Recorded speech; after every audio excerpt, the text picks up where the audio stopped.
Thanks for tuning in to Indie Mixtape. I'm Calvin. I'm joined by the boys Zane and Ulysses from Smash Boom Pow. How's it going, guys? Going well. Yeah, feeling good. Yeah, we're good. Tonight's the night. Tonight's the night. EP release. What's the EP called? It's called Higher Power of Desire. There's like a good variety of sounds and moods and vibe and energy on there. I think it's like very re-listenable, you know what I mean? Yeah. Well, okay, so say you could pick like 3 words to kind of describe the quick top of your head. I mean, the band name is an onomatopoeia, so let's hear some quick words. Explosive, punchy, sandy. That's where we go. Sandy? Already, I want to check out what it's like. Texture. A texture. Wow, that's yeah, awesome. A grit to it. That's great. So how'd you boys go about making this record? How long did it take? Who'd you bring on to help out? We did, it was kind of just thrown together. A friend of ours, Paul Shepard, who works at a Fader Master. We're like, hey, let's do an EP. Kind of booked the days like pretty low key. Showed up, did some drums, knocked it out, hung out. Ulysses showed up, came in. It was done in like 2 days. And then we got in the Converse Rubber Tracks initiative, and we got to have a free day of recording with a guy named Jason Finkel.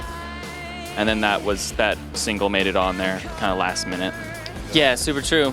It was kind of low-key like that, but we did do some more days with Paul later on, and we were also involved like with mixing a bit. Like he would send some mixes, and I'd send some notes back and forth, and like, you know, it wasn't like show up, record the mix it one time, and just be like, no, it's done. It was like an evolving work. That's cool. Over like many weeks and some fluid. months. Yeah. I think we worked to make it all cohesive because the songs themselves, like they were kind of from all over the place. Like the Higher Power of Desire, the bare bones of that song, like not the whole thing, but the bare bones of it are like 4 years old. It's a while back. Friends is much newer. What I Do is much newer, and Listen to Me is much newer as well. But it kind of, I don't know. We had to make them all fit together because the songs themselves, thematically and the way they're put together, like they don't necessarily sound connected, you know. So sonically, a lot of work went into making it sound like a thing that fits together. And Paul really came in handy there. Yeah. Your videos, lots of stuff going in the music videos, right? You guys got this cool VHS thing, right? Cool, brilliant aesthetic, really cool, 90s-esque. How did you come up with that concept, and why did you start, keep on following that concept? We have a really collaborative relationship with Room Collective, that they're the video production team that made that. A lot of that stuff is just them being like, this is going to be so cool, and us being like, you sound like you know what you're doing. Let's roll with that. Sure, why not? They bring a lot to the table, you know? Like, we like to have a lot of control over, like, the music and the production of our stuff. Like, we don't want it to sound like everything else that's on the radio.